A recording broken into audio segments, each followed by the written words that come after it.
여러분 안녕하십니까? 10월 19일 수요일 뉴스투데이 강원입니다.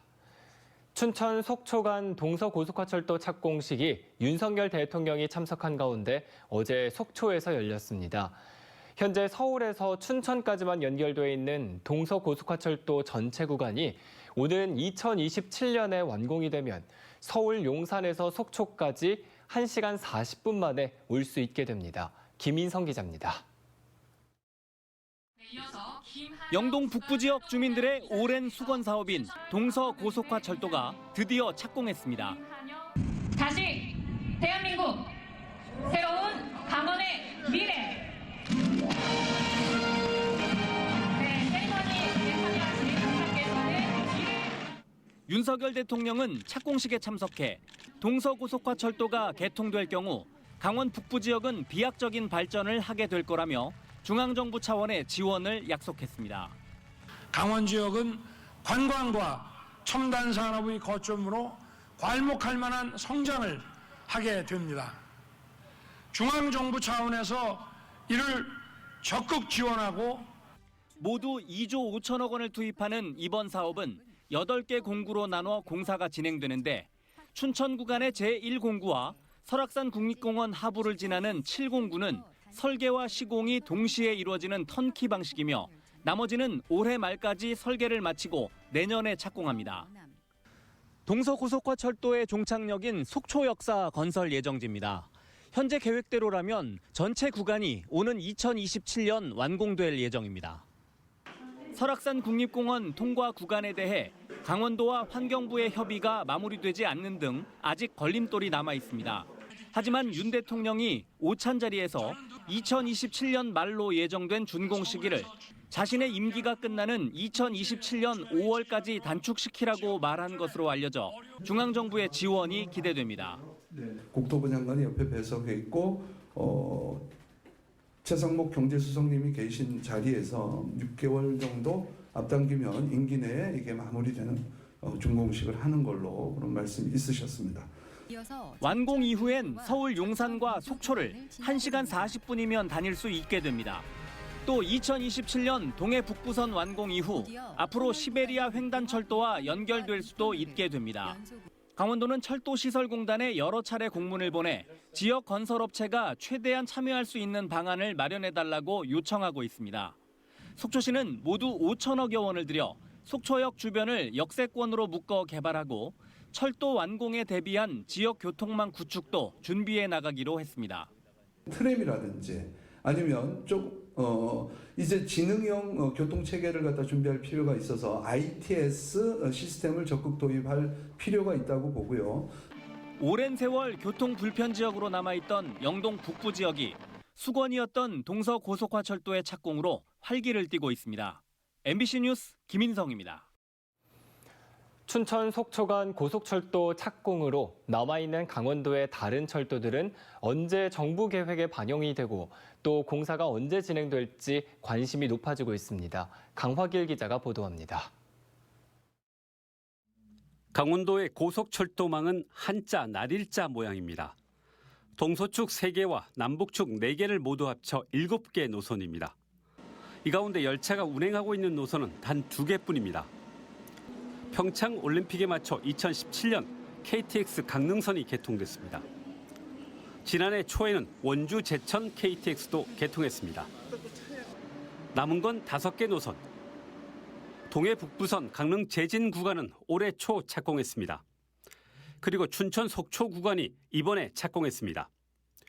2개 철도는 2027년 동시 개통을 목표로 하고 있습니다. 강릉 삼척 동해선은 고속화 개량 사업입니다. 지난해 7월 제4차 국가철도망 구축 계획에 이미 반영됐습니다. 언제 시작할지는 모르지만 그래도 한다는 얘기입니다. 결국 아직 공사 계획이 없는 2개 노선이 관건입니다.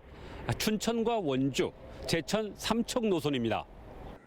두 구간 다 국가철도망 계획에 반영돼 있기는 합니다. 그런데 추가 검토 사업입니다. 상황에 따라 할 수도 안 할 수도 있습니다. 따라서 국가철도망 계획에 본 사업으로 포함시켜야 합니다. 국가철도망 계획은 10년에 한 번, 5년에 보완 발표합니다. 2026년 예정된 5차 발표는 2024년으로 당겨질 전망입니다. 강원도는 이번 계획 반영을 목표로 잡고 있습니다. 도에서는 관련 타당성 조사 용역을 통해서 사업성을 확보해서 반드시 강원도 순환철도망 구축을 이루도록 하겠습니다. 그러나 장담할 수는 없습니다. 수도권 광역급행철도 GTX 때문입니다. 윤석열 정부는 GTX를 철도 우선순위 맨 앞에 두고 있습니다. 일자형 강원도 철도망 구축 계획의 조기 완성이 멀어져 보이는 이유입니다. MBC 뉴스 강화길입니다. 강원도의회 도정질문에서 레고랜드와 알펜시아 문제가 또다시 거론됐습니다. 전임 강원도지사를 겨냥해 민간 기업에 강원도를 헌납했다는 말까지 나왔는데요. 여당 의원들이 다수를 차지한 강원도의회에서 레고랜드와 알펜시아의 진상규명이 본격화하는 모양새입니다. 백승호 기자의 보도입니다. 여대 야소로 바뀐 11대 강원도의회의 첫 도정질문. 레고랜드와 알펜시아 문제를 놓고 민주당 소속이었던 전임 강원도지사가 매국을 한 것과 같다는 격한 말이 나왔습니다.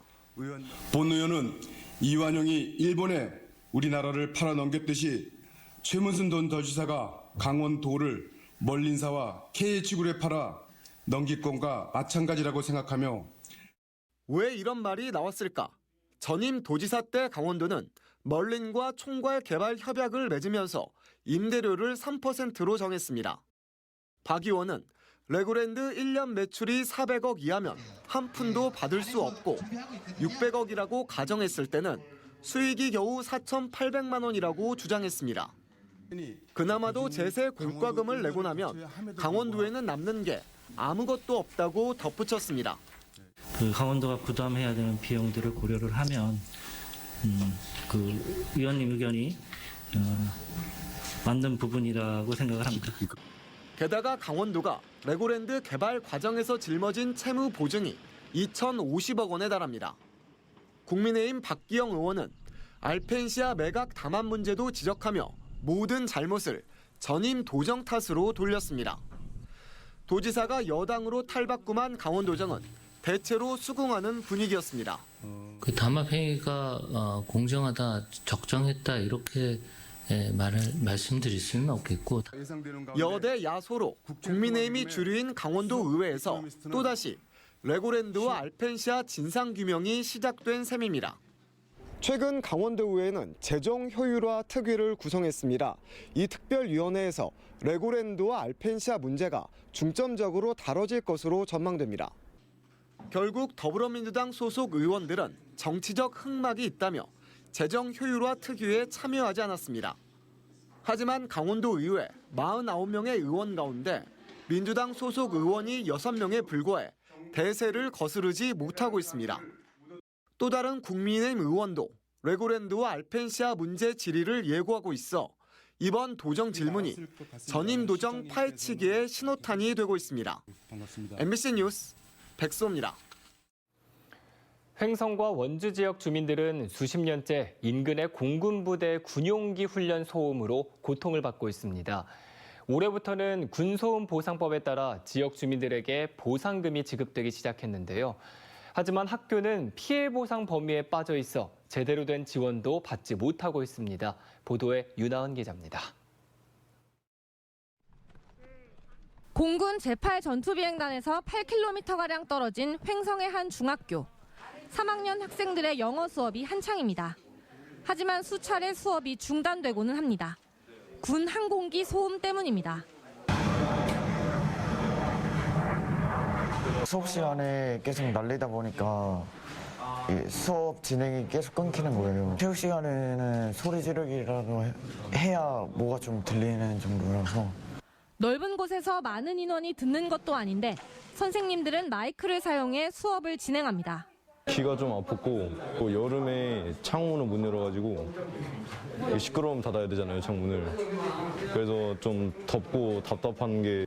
저희 취재진이 학교들을 돌며 촬영을 하는 동안에도 주변 말소리가 잘 들리지 않을 정도의 소음을 내며 수시로 군 비행기들이 지나갔습니다. 이렇게 군 소음 피해를 입고 있는 학교는 횡성에만 7곳, 전국적으로는 100곳이 넘습니다. 하지만 지역 교육청에서 방음창 설치비나 전기요금 일부를 지원받을 뿐 별다른 지원이나 보상을 받을 수 없습니다. 2년 전 시행된 군소음 보상법에 따르면 지역 주민들만 보상금 지급 대상이고 학교와 학생, 교직원 등에 대한 지원은 빠져 있습니다. 하루에 전체적으로 아침부터 저녁 때가 여기 지나가고 한 20, 30대 이상 지나갈 때도 있죠. 횡성구는 학생들의 학습권과 건강권 확보를 위해 국가 차원의 지원이 필수라고 보고 근거 자료 확보에 나서고 있습니다. 올해 처음으로 소음 대책 지역 안에 있는 학교에서 소음을 측정했는데 2중, 3중 창이 설치된 곳에서도 질병관리청 등이 권고한 소음 기준치를 넘겼습니다. 올 12월경에 주민건강영향조사를 실시를 할 예정입니다. 학생들은 그 청력 검사만 포함이 됐습니다. 최근 소음 대책 지역 내 학교에 대한 지원 방안 마련 내용이 담긴 법률 개정안이 발의됐지만 연간 150억 원가량의 비용이 발생할 것으로 추산됐습니다. 결국 국방부 등 관계부처 모두 회의적인 상태여서 실제 성과로 이어질지는 미지수입니다. MBC 뉴스 윤하은입니다. 춘천 시민의 예산으로 운영되는 춘천시 8개 출연기관에 올해 330억 원의 출연금이 지원되는데 단 한 개 기관에 전체 출연금의 60% 이상이 책정돼 있습니다. 바로 춘천문화재단인데요. 과도한 인건비와 방만한 경영이 문제가 되자 자체 경영 개선에 나섰습니다. 허주희 기자입니다.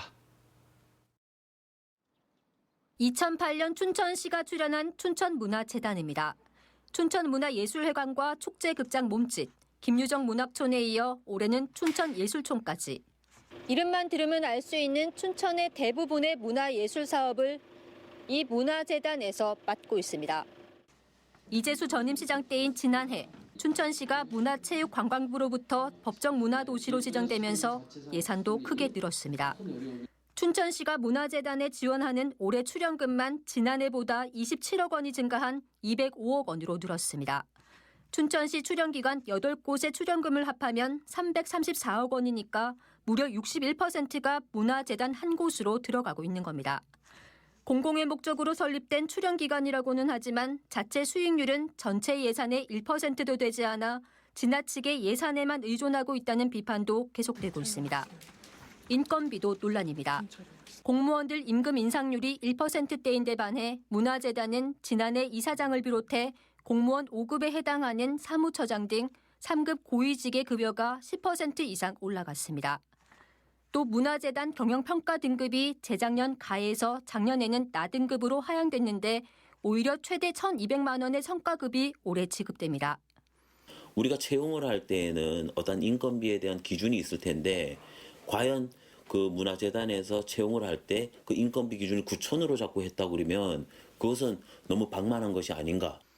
민선 8기 들어 춘천시장에 이어 이사장까지 물갈이되면서 문화재단은 조직 개편과 부실 사업 폐지 등 자체 경영 효율화 계획을 발표했습니다.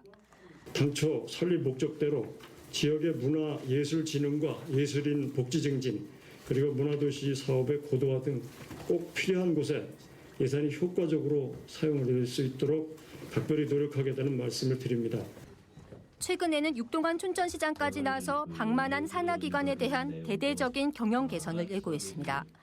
하지만 내년 춘천문화재단 출연금은 207억 원으로 인건비 상승분만큼 오히려 늘어날 걸로 예상됩니다. MBC 뉴스 허주입니다. 이상으로 뉴스투데이 강원을 마칩니다. 시청해주신 여러분 고맙습니다.